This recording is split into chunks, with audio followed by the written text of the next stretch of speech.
Good afternoon, everyone out there in internet land. This is author Cheryl Alleway. I'm holding my new release of Blade in Valor in my hands. And I'm here today on July 22nd, 2013, to answer a few questions that were posed to me from my good friend Daisha Korth. So here goes. Question number 1. When you sat down to begin the story of Deb, what were your thoughts and how did you start the words flowing? That's a question I've been asked many times in a variety of ways, and I've got to tell you that the character of Deb pretty much was embodying myself and all of the women around me at the time. I had this need to write a story about a very powerful girl. I wanted her to be infectious, beautiful, proud, strong, courageous, but I needed her to feel pain. I needed her to hurt. I needed her to be human as well. And thus, I just began writing about her as a character. Nothing to do with the storyline whatsoever. I had no idea where that story was going to go until I started studying the history of the world that she lived within. That's basically where it came from. And I was a little bit younger back then, so I was full of zest, learning a lot about my own life, finding my own courage. And I truly believe that's where she was born. How many beta readers did you have help you by reading your material before publishing? That's pretty easy to answer. My father, my husband, and my sister-in-law were the three folks that took a little peek at the very raw, rough manuscript. They're all quite honest with me. They were very constructive with their criticisms and their suggestions, and I'm very grateful to all of them. It was a big step letting somebody else read that first piece. It's very raw when you have that first set of words lying in front of you, and so I kind of felt a little bit vulnerable at the time. But of course, I chose people that I trusted, and it worked out. It worked out very well. What was the most beneficial piece of advice that has helped you thus far? I think the greatest piece of advice was to be a little bit more descriptive. And to add a little bit more emotion into the individual moments. Very good advice. You are, after all, trying to create a movie of sorts with words on paper. And so when the reader cannot see what you're seeing inside your mind, you've got to create it for them within those words. So your sentences, your individual words that you choose, the path that you take, when you're in a moment, how far are you going to pull that reader through that moment in the story? Are you going to know when to quit, or are you going to keep going with it? There's a lot to it, but their advice was very helpful indeed. What was your deciding factor when finding a publisher? Well, thanks, Daisha. I have to say, I had months upon months of research under my belt, trying to decide which way to go. Learning everything from the old-fashioned query letter to the first 3 chapter submission process, etc., etc. And it was a bit overwhelming. I had 1 or 2 pretty uncomfortable experiences with a couple of larger organizations, not to say that I wouldn't have a fantastic one with the third. But I decided at that point that with the experience I had, I'd rather start with somebody who would nurture a first-time writer, somebody who had the experience and the professionalism, but who would give me a little more guidance, kind of take me under their wing a little bit more. And it was a no-brainer when I found Twisted Willow Press. After speaking to Daisha, it was no question in my mind. I had found somebody who loved the craft of writing itself, was interested in guiding a new writer, and I was fascinated at the fact that somebody was attempting to take this next step for themselves as well. I thought it would be an adventure. Next question. What was the editing process like? Ooh, editing can be tough and kind of like laundry. You really don't want to do it. Love that analogy.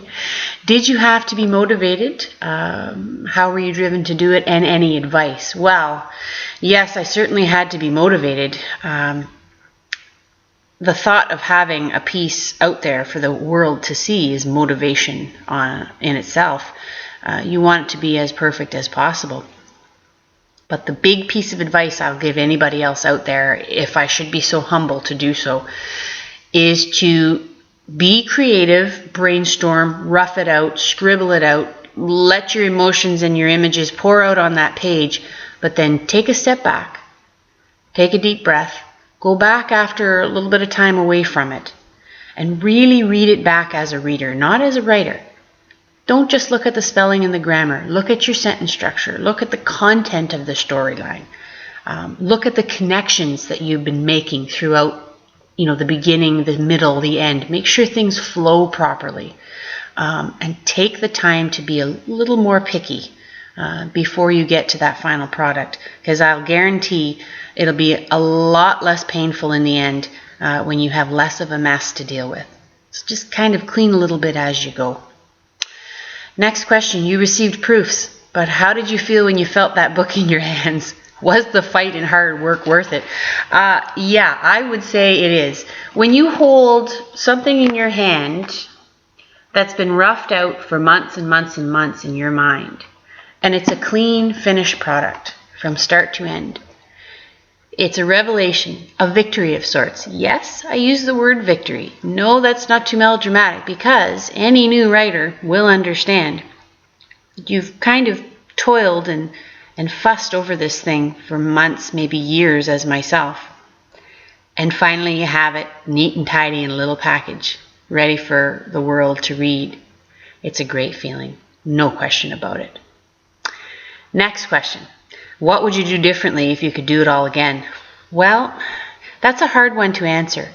I enjoyed the adventure so much. This has been a moment in my life that I'll never forget. It's been a time that has taught me a lot. But if I had to change anything, I would say that I would take more time to step away. As a new writer, you really do push yourself into that story, and that's fantastic, don't get me wrong. But I think I would step away a little bit more here and there, just to give myself a little more perspective. I liken it to a painting. You have artists in this world who will pence and pence over one color, one brushstroke, one section of that piece. And I think as writers, you do the exact same thing on a different level. I say that very respectfully, by the way. I do have fine artists in my family. I myself was a former graphic artist. And you really need to learn to step away from something you're creating. It gives you a fresh perspective. It allows you to have a cleaner view of where you're going. And I think it would improve your work immensely. It says, what was your next adventure that you had in mind? Spill a little on your future work. Well, carte blanche here, eh, Daisha? I will say there will be a book 2 coming out, and I'm not going to call it a sequel per se. I'm going to call it more of a companion. I would like to see Deb's story finished. It's not finished for me.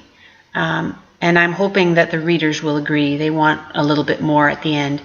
I will tell you that it will be set in a different time, and it will be told in the first person. That's pretty much all I'm going to say.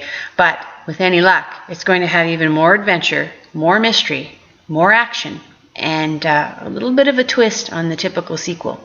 I'll see what you think. Give me a little bit of time. I'm going to be working hard on that. The idea that I have flowing right now seems to be working for me, and I'm enjoying it. I know when I'm not enjoying something and when I don't think others will. And so I'm really, really hoping that you will appreciate this change that I'll be making in completing Deb's story. Next question. All right. First-time authors incorporate a lot of parallels from their own life. Did you feel you wrote a lot of parallels? And do you think that those parallels will give way to storylines that don't mirror in your life? Well, that's a loaded question. I did definitely incorporate parallels. Around the time that Deb really started to come out strong with me, I started training in martial arts, Korean martial arts to be precise.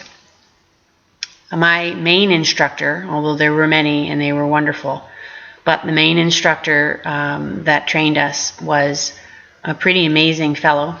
I still think of him in that way. He taught me a lot about myself. It wasn't all about teaching us how to fight, although Deb has a lot of that in her. She needed to be that way. You learn a lot about respect, about courage, about your inner peace, and you learn to have a perspective on your life that you never had before.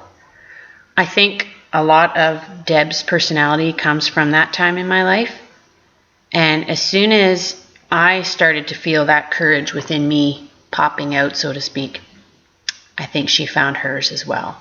So yeah, definitely a lot of parallels between myself and that main character. However, I can say that a big part of her is someone who I wish I could be as well. There are many, many characters that I can recall in time, whether it were through books or movies, even theater plays that I've been to, where I envied that character so much. I just wanted to be like them. They were just so raw and well-rounded and interesting and adventurous and courageous. That's the type of character that really intrigues me. That's not to say that they're perfect. Not by any means. As you read the story, I had to have Deb feel pain. I had to have her feel it both physically and emotionally. Otherwise, she wouldn't have been real. She wouldn't have been real to me, so how could she possibly be real to a reader? I said in one comment that I didn't want her to be Superwoman. She is plausible in my mind. There are many women, even in today's day and age, that are as powerful and could pull off what she did. I just created her centuries prior. We had characters in history such as Black Agnes and Joan of Arc, women of great power at very young ages. And as far as I'm concerned, I wanted another one. I wanted to find another girl back then that had just as much power and could show the world that she could take on the tough things in life and really survive. And so that's a lot of things that interested me are along that lines. Is that courage, survival, being stout, getting through life no matter what it hands you. The tough stuff comes to all of us, whether it be health or emotion. You've got to give it all you got, because there's a lot more in your life than that one moment in time that's pushing you, that's challenging you and giving you something that you don't think you can handle. You can do it. You've got to find the right people to surround you, which I had Deb do, and you've got to find it within yourself to push through. So yeah, parallels. Love that word. Keep that in mind. I know I will as I write my next story. Do you use outlines or character maps at all? To be honest, I started with one. I don't have it any longer because it's been many, many years. We've moved a couple of times. But I will be brutally honest and say that a lot of times I will write on the keyboard, eyes closed, in a quiet room. And again, I've written blogs about this. I watch my writing as a movie within my mind for much of it. And it comes to me as images. I don't know how else to describe it. It comes from within you. You see it in your mind, and it comes out on the paper. And really, I think with this next storyline, I will be doing a little more of an outline, so to speak, graphing out where I want that story to go, because it'll be a little more detailed, a little more intricate. But for this first book, it's not how I did it. Interesting. I'd like to see what other first-time authors have to say about that one. And finally, what is your favorite part of the book? All authors have one. Well, it's hard to say. There are many, but I will say that moment when she was 18 years old, broke out of that castle, almost died doing it, had to leave all the other girls behind, and felt a deep inner guilt within her gut. But when she stood upon that hill and looked back at what she had accomplished and knew that she was free and knew that she had actually done the very thing that her father hoped she would achieve one day if she had to. That felt really good.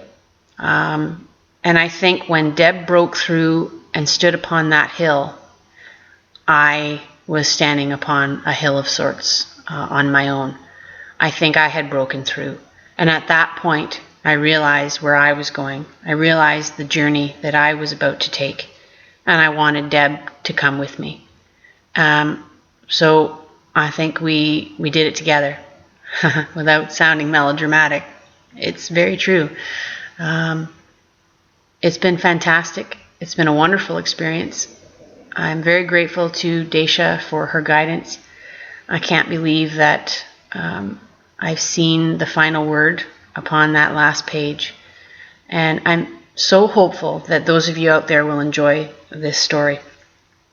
There's more where that came from. I'm honored to have written it for you to read, and I look forward to seeing your comments. Thank you so much, everyone. I'm overjoyed, and I look forward to presenting something to you again in the near future. Thank you. Enjoy. Good reading and good writing to you all.